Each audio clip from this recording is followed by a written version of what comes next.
Hello my dear listener, कैसे हैं आप सब। उम्मीद करते हैं कि आप सब ठीक होंगे। मेरा ये सफ़र आप लोगों के साथ बहुत ही खूबसूरत था। इसमें बस कुछ ही दूरी बाकी है इस मंजिल को पूरी होने में। उम्मीद करती हूँ कि आगे जो भी कहानी मैं आपके लिए लेके आऊँ आपको वो कहानी पसंद आए। तो चलिए अपनी इस कहानी को शुरू करते हैं। Yashika, you are only mine. आगे शौर वैसे ही नशे में धुत पड़ा था। ड्रैगन विला करवेड़ सामने खड़े आदमी को देख उसकी आंखें बड़ी हो गई, लेकिन दूसरे ही पल उसने एरोगेंटली स्माइल की और कहा, वेलकम अब्रम सिंह शेखावत। वहाँ खड़े सभी शौक थे। केविन ने अपनी गन निकाली और वहाँ खड़े सभी लोगों ये देख और भी ज़्यादा शौक हो गए, लेकिन दूसरे ही पल अब्रम जी के सारे आदमी ज़मीन पर गिर गए। करणवीर ने अपनी गन अपने पॉकेट में रखते हुए कहा, ड्रैगन आदमियों को हाथ लगाना मतलब किंग को हाथ लगाने जैसा है। आप मेरे आदमियों को मारने से पहले एक बार भी नहीं सोचा और मैं मारने के बाद भी नहीं सोचता। अब्रम जी ने गुस्से में अपने दांतों को पीसते हुए कहा, करणवीर शेखावत, आपके खिलाफ अरेस्ट वारंट है। आपने एक पुलिस ऑफिसर के सामने उसके आदमियों को मारा है। और हथकड़ी को लटकाते हुए कहा, मैं आपको अरेस्ट करता हूँ। इससे पहले वो कुछ और कहता तभी पीछे से एक आवाज़ आई, क्या प्रूफ है कि केवी ने उन्हें मारा है। ये कह 4-5 गोलियां एक साथ उस गिरी हुई बॉडी पर चली। सबने जैसे ही उस तरफ देखा सभी के फेस पर एक सेटिस्फैक्शन वाली स्माइल थी। केवी ने स्माइल की और सिर झुकाते हुए ग्रीट किया, किंग।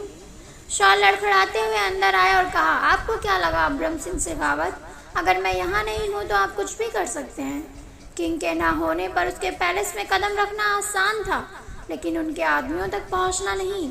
ये कह शौर ने अपनी उंगली को अपने हेड पर टैप करते हुए कहा, नाटक खत्म हुआ। शौर का इतना कहना था कि शौर के ड्रैगन आदमी जो फ्लोर पर बेजान से पड़े थे वो अचानक से उठ गए और अपने घुटनों पर बैठ अपना सिर झुका लिया। शौर ने डेविल स्माइल की और कहा, आपको क्या लगा कि आप ड्रैगन आदमियों को मार पाएंगे? नहीं मिस्टर अब्रम सिंह शेखावत। शौर अंदर आया और अपनी ड्रैगन चेयर पर बैठते हुए कहा, अब आप यहाँ किस मकसद से आए थे वो क्लियर कीजिए। आप केवी को यहाँ से ले जाना चाहते हैं तो ले जाइए, लेकिन सच के साथ और इज्जत के साथ। उसे ये यहाँ से ले जाने के लिए इतना घिनौना खेल खेलने की ज़रूरत नहीं है। मैं जानता हूँ कि आपको पता चल गया है कि केवी वो बच्चा है जिसे आप अनाथ आश्रम में छोड़ कर चले गए थे। शौर ने जैसे ये कहा, केवी शौक को बस शौर को देख रहा था। शौर ने सिगरेट जलाई और लंबी कश लेते हुए कहा, आपको ये बात फ्लाइट में पता चली, तब से आपने केवी का पीछा किया। तब आपको पता चला कि केवी भी ड्रैगन ग्रुप का हिस्सा है, लेकिन आप तो ड्रैगन ग्रुप को बर्बाद करना चाहते थे। इसलिए आपने एक प्लान बनाया कि पहले आप केवी को ड्रैगन ग्रुप से निकालेंगे, उसके बाद आप ड्रैगन ग्रुप को बर्बाद करेंगे। लेकिन आप ये भूल गए कि ड्रैगन ग्रुप को लीड एक ड्रैगन शौर सिंह ओबरॉय कर रहा है और उसे पकड़ना मतलब मौत को पकड़ने जैसा है। ये कह शौर किसी डेविल की तरह हंसने लगा। शौर को इस तरह हंसता हुआ देख याशिका के फेस पर एक स्माइल आ गई। केवी ने कहा, किंग मैं जा रहा हूँ, आपको इनके साथ क्या करना है आप हैंडल कर लीजिए। ये कह केवी जैसे ही जाने को हुआ, अब्रम जी ने केवी का हाथ पकड़ लिया और कहा, रुक जाओ। केवी ने गुस्से में अपने हाथ झटक दिया और जाने को हुआ तो शौर ने कहा, केवी एक मौका तो आपको अपने डैड को देना चाहिए, इट्स माई ऑर्डर। केवी ने जैसे ये सुना उसके कदम रुक गए और वो शौर को देखते हुए कहा, किंग प्लीज़ मत कीजिए ना ऐसा। फिर वह आगे बढ़े और केवी का हाथ थामते हुए कहा, king is right, KV please एक बार। अब्रम जी आगे आए और कहा, केवी अपने डैड से इतनी नफरत की आप उन्हें एक्सप्लेन करने का मौका भी नहीं देंगे। तभी केवी ने कहा, आप मेरे डैड नहीं हैं। जो बाप अपने बच्चे को अनाथ आश्रम में छोड़ सकता है वो कभी बाप नहीं हो सकता। इतना कह केवी पलट गया। तभी अब्रम जी ने कहा, अगर मैं उस वक्त तुम्हें अनाथ आश्रम में नहीं छोड़ता तो शायद आज तुम जिंदा नहीं होते। तुम्हें जिंदा रखने के लिए मैंने तुम्हें खुद से दूर कर दिया, तुम्हारी नज़रों में गिर गया ताकि तुम्हारी सांसें चलती रहें। एक पुलिस ऑफिसर को उसकी ड्यूटी और उसकी फैमिली में किसी एक को चुनना था, तो मैंने अपनी ड्यूटी चुनी। केवी ने गुस्से में कहा, तो फिर आज यहाँ क्यों आए हैं? और एक बात कान खोल के सुन लीजिए, अगर आपने ड्रैगन ग्रुप की तरफ एक कदम भी बढ़ाया तो मैं आग लगा दूंगा सब कुछ। आप किंग तक पहुँचने से पहले मुझे मारना होगा। अब्रम जी केवी के इस जुनून को देख शौक थे।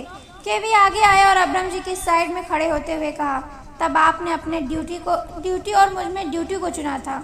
आज भी ड्यूटी चूज कीजिए। उठाइए अपनी गन और शूट कीजिए मुझे। तभी शॉर आगे आया और कहा, केवी, उन्होंने तुम्हें छोड़ा क्योंकि वो तुम्हें बचाना चाहते थे। अगर वो आज तुम्हें ना छोड़ते तो शायद तुम जिंदा नहीं होते। केवी ने सख्त होते हुए कहा, उनके छोड़ने के बाद भी मैं जिंदा नहीं था किंग। एक लाश को जिंदा तो नहीं कहा जा सकता। चाहे कुछ भी हो जाए, मैं इन्हें कभी माफ़ नहीं करूँगा। इतना कह केवी वहाँ से चला गया। अब्रम जी केवी के दिल में अपने लिए इतनी नफरत देख समझ गए कि उन्होंने अपने बेटे को खो दिया है। अब्रम जी कुछ कहते इससे पहले शॉर ने कहा, ड्रैगन ग्रुप ने कभी गलत नहीं किया, उसने सब सही किया, बस उसके तरीके गलत थे। मैं कानून पर भरोसा नहीं करता, मैं सीधे सज़ा देता हूँ, वो भी सज़ाए मौत। अब्रम जी ने शॉर को देखते हुए कहा, मैं जानता हूँ, मैं यहाँ तुम्हें ये बताने आया था कि मेरी आखिरी मंजिल ड्रैगन ग्रुप को ख़त्म करना है, लेकिन जिस बच्चे को बचाने के लिए मैं उससे इतने साल दूर रहा, अगर मुझे उसे ख़त्म करना होगा तो उससे बचाए रखने का कोई मतलब नहीं होगा। इसलिए इस बार मैं अपने बेटों को चुनूंगा, अपनी ड्यूटी को नहीं। ये कह वो वहाँ से चले गए। यास्का जैसे ही शॉर की तरफ बढ़ने हुई तभी अभिमान ने कहा, याशिदी। अभिमान की आवाज़ सुन शॉर ने अपनी आंखें बंद कर ली और एक झटके में आगे बढ़ा और अभिमान का कॉलर पकड़ते हुए एक जोर का पंच अभिमान के फेस पर मारा, जिससे अभिमान सीधा फ्लोर पर गिरा और उसके होठों के किनारे से खून निकलने लगा। उसके खून को देख यासिका बौखला गई। वो भागते हुए अभिमान के पास गई और उसे उठाते हुए कहा, शौर, ये क्या पागलपन है? शौर उसे मजबूर होकर देख रहा था। शौर की आंखों में गुस्सा नहीं था। शौर की आंखें देख याशिका खामोश हो गई। शौर आगे बढ़ा और अभिमान का कॉलर पकड़ते हुए कहा, तुम्हारी हिम्मत कैसे यहाँ आने की? इससे पहले शौर कुछ और कहता, तभी उसके कानों में लगी डिवाइस में आवाज़ आई, मारो उसे, इतना मारो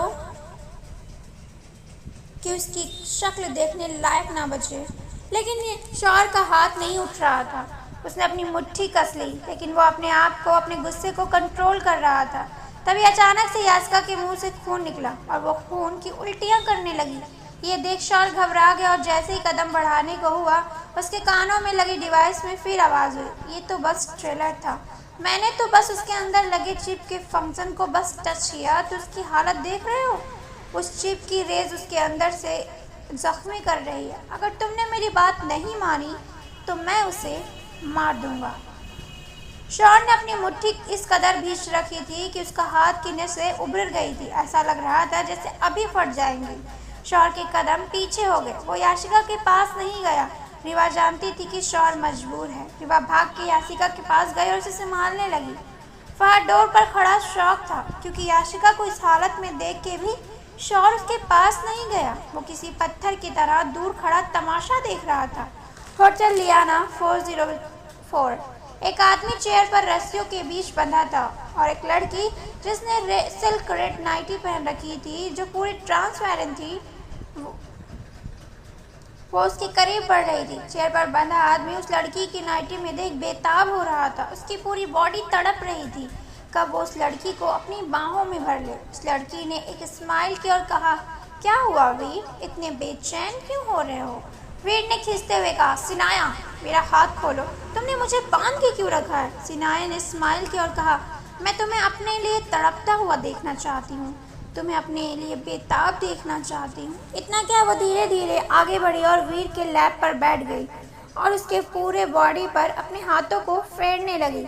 सिनाया के टच से वीर पागल हो रहा था। उसका कंट्रोल खो चुका था। उसकी बेचैनी इतनी बढ़ गई थी कि उससे अब एक पल भी टॉलरेट नहीं हो रहा था। वीर ने गुस्से में कहा, खोलो मुझे, फिर मैं बताता हूँ कि मैं कितना बेताब हूँ तुम्हारे लिए। वीर की तड़प उसे इस तरह देख सिनाया को बहुत ही ज़्यादा खुशी मिल रही थी। सिनाया जैसे ही वीर के होठों के करीब गई, वीर ने उसके होठों को अपने दांतों से दबा दिया और उसे पागलों की तरह चबाने लगा। वीर की हरकतें देख सिनाया ने उसके और करीब गई, जिससे वीर उसके होठों को पागलों की तरह चूसने लगा। सिनाया एक झटके में वीर से दूर हो गई। सिनाया का इस तरह से दूर होने की वजह से वीर ने गुस्से में अपने दांतों को पीसते हुए कहा, ये क्या हरकत कर रही हो तुम? लेकिन दूसरे ही पल वीर को एहसास हुआ कि उसकी पूरी बॉडी सुन्न हो रही है। वीर ने जैसे ही सामने देखा उसकी आंखें बड़ी हो गई, क्योंकि शनाया अपने एक पैर को अपने दूसरे पैर पर चढ़ाए हुए बैठी थी और अपने हाथों को फोल्ड करते हुए कहा, क्या हुआ वीर? बॉडी की बेचैनी कम हो गई या यूं कहें बॉडी मूव करना बंद कर रही है धीरे धीरे?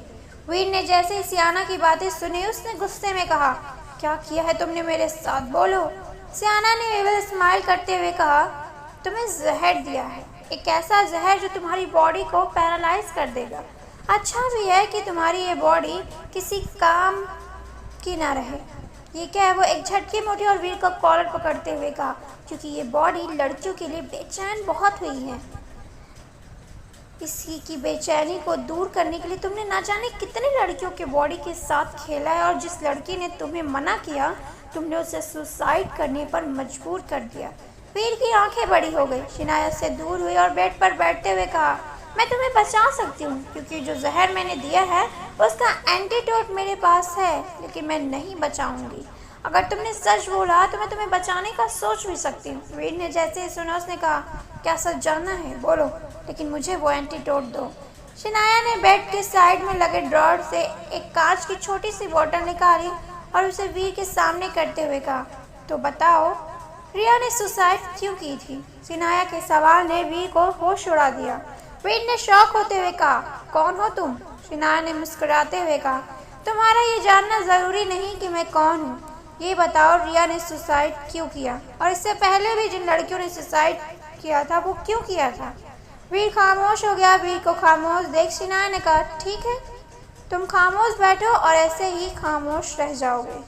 बेड से उठी और एक बड़ी सी जैकेट को पहना और जैसे जाने को हुई वीर ने कहा, रुक जाओ, मैं बताता हूँ। उसने सुसाइड नहीं की थी, मैंने उसे मजबूर किया था, उसे ब्लैकमेल किया था। मैंने उसका MMS बनाया था और उस MMS से मैं उसे अपने साथ रात बिताने के लिए ब्लैकमेल कर रहा था, लेकिन उसने सुसाइड कर ली। मैंने सभी लड़कियों के साथ यही करता था, पहले उनका MMS बनाता, फिर उन्हें MMS से उन्हें मेरे साथ रात स्पेंड करने के लिए मजबूर करता, और जब वो मेरे साथ रात स्पेंड करने के लिए मना करती तो मैं उस MMS को लीक करने की धमकी देता। यही काम मैंने रिया के साथ भी किया, लेकिन रिया ने सुसाइड कर ली। Dragon palace. शौर को इस तरह पत्थर की तरह खड़े देख याशिका ने कहा, शौर, ऐसी क्या मजबूरी है कि मेरे दर्द से भी आपको जरा सा भी फर्क नहीं पड़ रहा? आप एक पत्थर की तरह मुझसे दूर खड़े हैं, क्यों? मेरा प्यार इतना ही था। ये क्या? याशिका अपने दिल पर हाथ रखते हुए एक झटके में अपने घुटनों पर बैठ गई और अपने दिल के पास हाथ रख लिया। याशिका ने जैसे अपने दिल के पास हाथ रखा उसे कुछ अजीब महसूस हुआ। उसने अपने हाथों को आगे बढ़ाया, उसके दिल और शोल्डर के बीच कॉलर बोन के नीचे उसे कुछ फील हुआ, जैसे कुछ चल रहा हो। ये कहानी क्या मोड़ लेगी, इसे जानने के लिए आपको सुनना होगा। Yashika you are only mine. और जिस कहानी और नए दास्तान की मैं बात कर रही थी वो है इल्यूसिव डेंजरस लव, और दूसरी लव अ ब्लाइंड स्टोरी। तो दोनों आप मुझे कमेंट करके बताइए कि आप कौन सी सुनना चाहेंगे, लव अ ब्लाइंड स्टोरी या इल्यूसिव डेंजरस लव। जो सुनना चाहेंगे मैं आपको वो कहानी सुनाने को तैयार हूँ। पहले तो मैं बता दूँ कि लव अ ब्लाइंड स्टोरी एक बदले की आग में